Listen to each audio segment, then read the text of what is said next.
On today's episode of The Franchise, today is March 27th, and in this episode we have NFL Mock Draft number 3, the third mock draft of the offseason before we gear up for the NFL Draft in, I think it's about a month out from the NFL Draft. We also got teams that could go after Lamar Jackson with his recent trade request becoming public, and then finally more, and we're going to talk about the NBA. The regular season is almost over. It's almost playoff time. I'm going to talk about these teams, the contenders, and just some of the big storylines before we get into the start of the NBA playoffs. Before we get into it, the franchise is available on YouTube, Spotify, Apple Podcast, and is now available on Amazon Music. So if you or somebody you know uses Amazon Music, the franchise is available there. You can find the TikTok, Instagram, Twitter, the link to the website, all in the description of the episode. All right, we'll start with Lamar Jackson. So as many of you know, we've discussed this on the pod, and it's just been the main topic of discussion really this NFL offseason in terms of quarterbacks with Lamar Jackson. So basically for about a month now, or almost a month, I think it's like maybe 2.5, 3 weeks, Lamar Jackson has been on the non-exclusive franchise tag. He was set to become a free agent at the end of the season. So heading into this offseason, we've been trying to figure out, will Lamar sign a contract extension with the Ravens, or will he get franchise tagged? And ultimately, he got franchise tagged, but he got placed on the non-exclusive franchise tag, which means that any team is free to negotiate a deal with Lamar Jackson. He can go out there and he can talk to any of the teams in the NFL, regardless of them being the Ravens or not. Like, with him being on the non-exclusive franchise tag, he can talk to any team. If he was on the exclusive, he'd only be able to return to the Ravens, or he'd only be able to talk with the Ravens. So him being placed on this non-exclusive tag opened the door for the possibility of him joining a new team. However, if a team went out there, we'll use, for example, if the Chiefs already locked up at quarterback, but if the Chiefs wanted to pursue Lamar Jackson and give him a contract, they'd offer him a deal. The Ravens would have the opportunity to match the contract, and if they don't match it, Lamar goes to that team, in this case the Chiefs. And if they do match it, Lamar signs that deal that he was going to sign with Kansas City and returns to the Ravens. So the reason this is so big is because the Ravens have not been willing to give Lamar Jackson what he wants, and that's reportedly as close to, if not more, guaranteed money than Deshaun Watson got on his deal with the Browns last offseason, which was, I think, $245 million fully guaranteed, which is the first fully guaranteed deal of that caliber in NFL history. So this really set the standard for quarterback contracts going forward. And with Lamar being a past league MVP, a Pro Bowl quarterback, an All-Pro quarterback, one of the best dual threat quarterbacks in the NFL, him being a free agent and him possibly challenging that Deshaun Watson fully guaranteed. And he wants a fully guaranteed deal, and the Ravens not willing to give it to him because of his injury history and just the risk that there is giving a guy a fully guaranteed deal. But today, on Monday morning, we got reports that Lamar Jackson came out himself and said on March 2nd he requested a trade from the Ravens. It's a little weird, first of all, because he's technically a free agent, so requesting a trade is interesting. I mean, yes, he could re-sign with the Ravens and then still ultimately get traded away. But he feels that the relationship is shattered in Baltimore. I mean, they have this contract talked, the extension talks with Lamar and the Ravens have been going on for months, almost a year now that these talks have been going on, and they've yet to reach a deal. They seem worlds apart in terms of the guaranteed money at this point. Lamar thinks he's worth a fully guaranteed deal, and you can easily assume that the Ravens are not valuing him at that much money. You could say maybe they're close to 200, but we really have no idea where the Ravens are in terms of how much they want to give Lamar. So him requesting this trade, he would like to be on a new team. We're going to talk about some teams that can go out there and get him. Real quick, the Ravens said, as they would say, they would love to keep Lamar. But if they'd love to keep him, I personally think you got to give him $215 million fully guaranteed, or not fully guaranteed, but $215 million guaranteed. And then you can get your $30 million, $40 million in incentives or in a signing bonus throughout your career or throughout his contract with the Ravens. So here's a few teams that I could possibly, you can make the argument that they could get Lamar, or at least they'd make sense with Lamar Jackson on their team. Either, they don't have a quarterback better, or maybe they have a good quarterback on roster, but you can make a very, very big upgrade with Lamar Jackson. Some of these teams, they've already said, they're not going to go out there and sign him. But regardless, these are some teams I could see go out there and pursue Lamar Jackson. The Atlanta Falcons, they were one of the teams that when he got this non-exclusive tag placed on him that you could have made the case would be a nice fit there, but they came out and said that they're not going to pursue him. I really think they should. This team has the potential to win that division in the NFC South. You're looking at the Saints, the Buccaneers, and the Panthers as your other teams you got to face in that division with Kyle Pitts, Drake London, Cordell Patterson, Algier in the running back position, a decent offensive line. And then you have currently the 8th overall pick in the NFL draft. You could easily go out there and draft a game changer on either the offensive or defensive side of the ball, and adding Lamar to Atlanta kind of just seems like a perfect fit. Another team would be the Raiders. They have the 7th overall pick in this year's draft. They obviously need a quarterback. Now, yes, they did sign Jimmy Garoppolo, so maybe it doesn't make a whole lot of sense to trade for Lamar right now. But Lamar is easily better than Jimmy Garoppolo, and the Raiders are still going to go out there and draft a quarterback in this year's draft. You didn't just sign Jimmy Garoppolo to be the quarterback of the future for the next 10 years.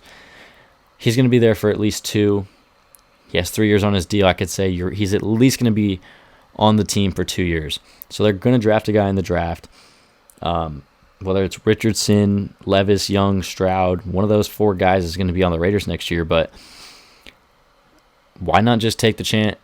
Why would you take a chance on a guy when you can just go out there and get a proven player in Lamar Jackson? So I know they just signed Jimmy Garoppolo, but the Raiders, that offense would be nice with Devontae, Jacoby Myers, Josh Jacobs, Hunter Renfrow. That would be a very, very nice team offensively, adding Lamar Jackson. The Colts are in this discussion. They have the 4th overall pick. They don't have really any quarterbacks on roster. The Titans, they're kind of going in a different direction in terms of their financial decisions.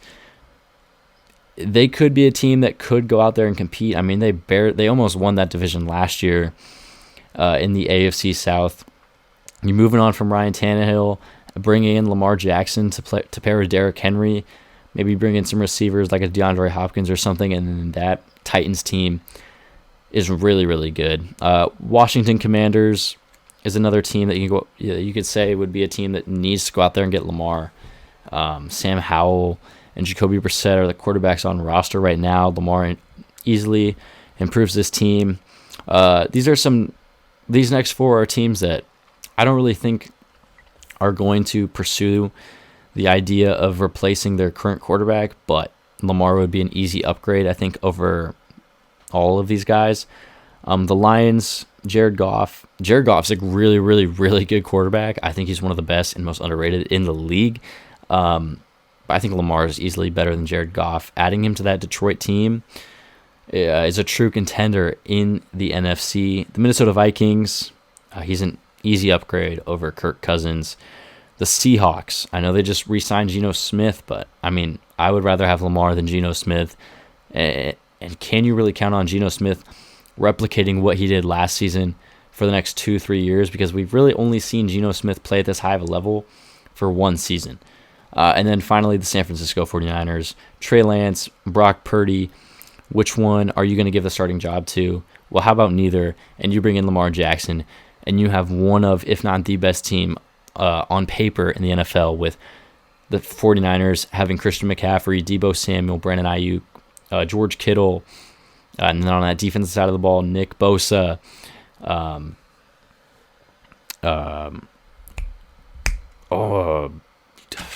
what the heck is that? Sorry, I forgot the name of the 49ers. Fred Warner. Name slipped my mind. But that defense and that whole offense, I mean, this entire 49ers team, if they add Lamar Jackson, this team gets pushed to the next level and is arguably the best team on paper in the NFL. So those are a few teams. Could go out there and pursue Lamar Jackson with his recent trade request. It's a really interesting situation. A lot of teams have said they don't want to go out there and pursue Lamar Jackson. The Ravens haven't really given him close to what he wants. Maybe Lamar wants too much money. It's just a really interesting situation right now for the Ravens. All right, NFL mock draft number 3. The last mock draft we did was right after the Carolina Panthers traded up to the number 1 overall pick. And that one we didn't do any trades. That mock draft went as follows: C.J. Stroud, Bryce Young, Will Anderson, Will Levis, Jalen Carter, Devon Witherspoon, Anthony Richardson, Christian Gonzalez, Tyree Wilson, and then Miles Murphy. This mock draft, number 3, I do have some trades in here, but there's really only one trade I have compared to, obviously the last one didn't have any trades in it, but the first mock draft we did one with trades, and we had, let's see here, we had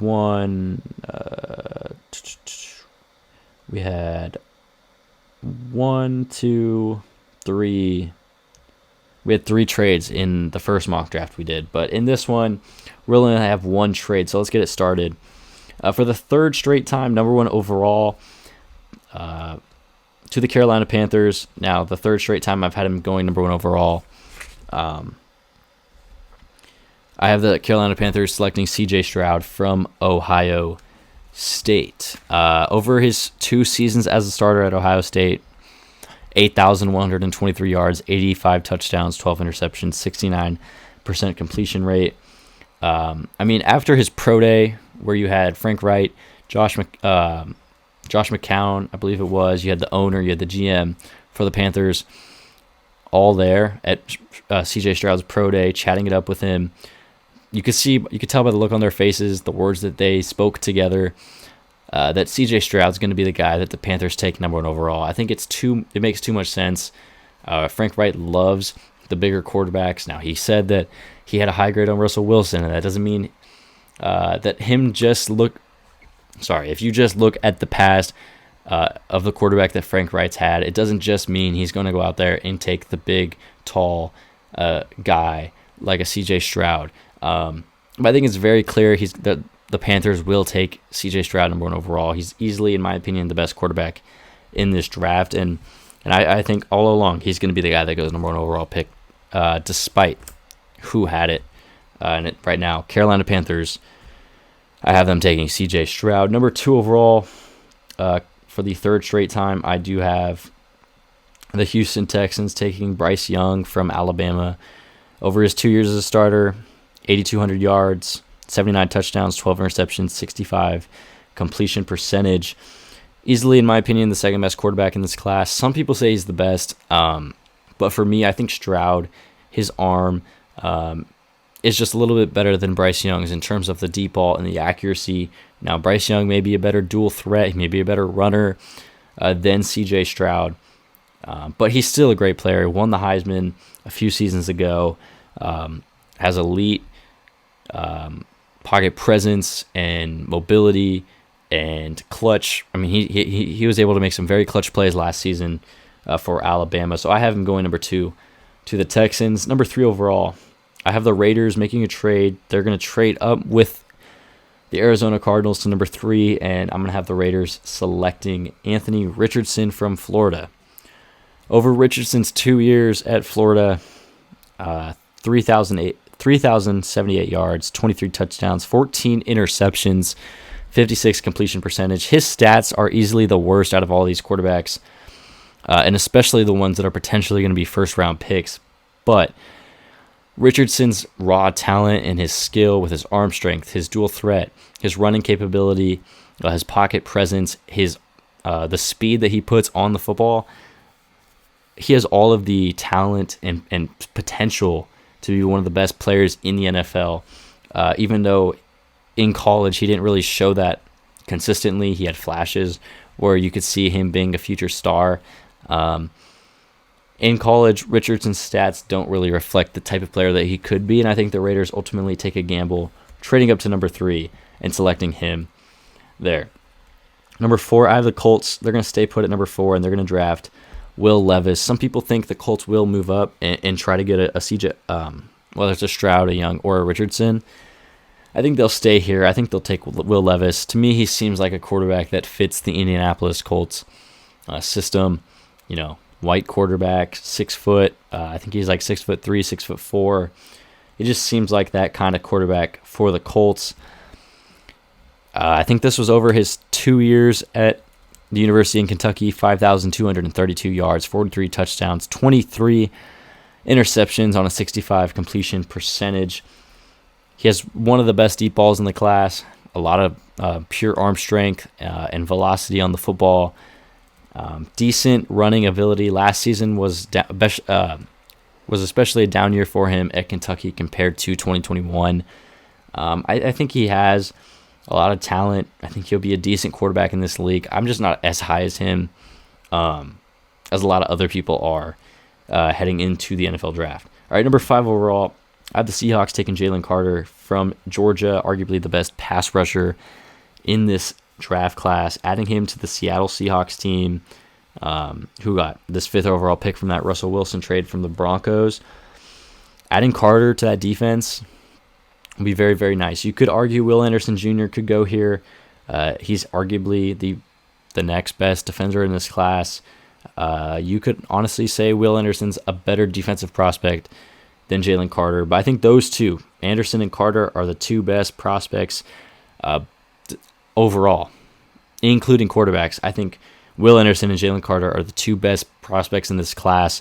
I'll say the Seahawks go out there and take one of the best pass rushers in the country in Jalen Carter. All right, number 6, this is where the Lions pick. I have them taking Will Anderson Jr., 27.5 sacks over his last 2 years at Alabama.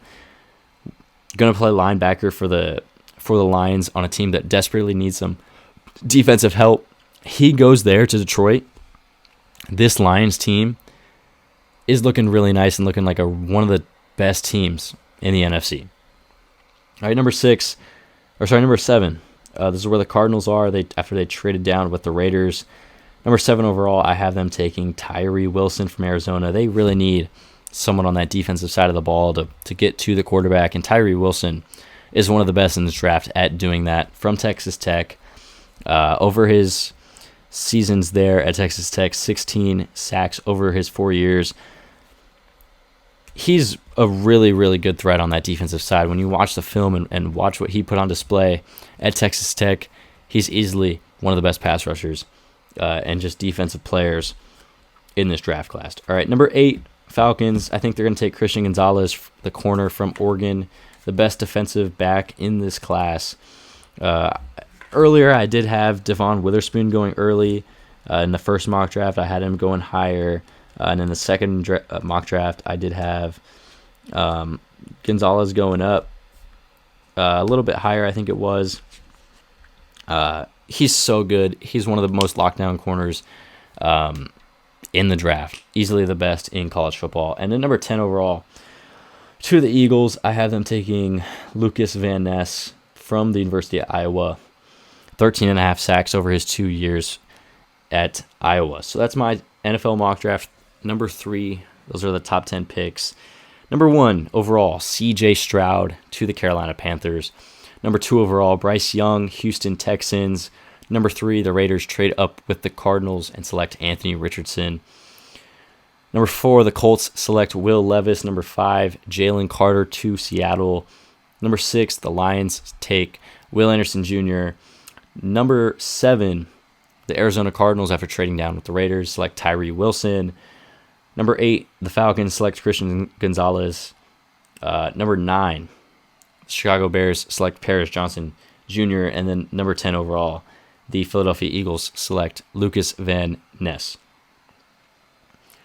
All right, we'll be back next week with another NFL mock draft. Most likely, if not next week, the week after. We're getting a lot closer to the draft, so we should get a lot more answers, and just a lot more clarity on what these teams are going to do at the top. We're actually going to put the NBA playoff talk. We'll probably do that tomorrow. The MLB season starts on Thursday, so we're going to have a few MLB videos coming out, or at least MLB podcasts coming out very soon. I'm going to do the top 50 players, my top 50 players in Major League Baseball, and then I'm going to do a season preview, previewing. We've already done the divisions, so if you watch those, you probably have an idea of who I have making the playoffs. But in that episode, that'll probably come out on Wednesday, the MLB season preview. We'll do MVPs, Rookie of the Year, Cy Youngs, playoff predictions, and just other things I see happening in the MLB season. Tomorrow, we'll do the NBA, and we'll do the top, or we might put the NBA on hold. We'll do the top 50 players in Major League Baseball tomorrow on Tuesday. That one might come out a little bit later, as this episode might come out very, very early on Monday. Or sorry, very, very late on Monday. Excuse me. I don't really know what I'm saying right now. Yeah, that's going to do it for this episode of The Franchise. Short episode. NFL mock draft, Lamar Jackson talk. We'll be back tomorrow, like I said, with the top 50 MLB players. As always, Franchise available on YouTube, Spotify, Apple Podcasts, Amazon Music, TikTok, Instagram, Twitter, and the website are all in the description of every single episode. Like, share, comment, subscribe. We'll be back.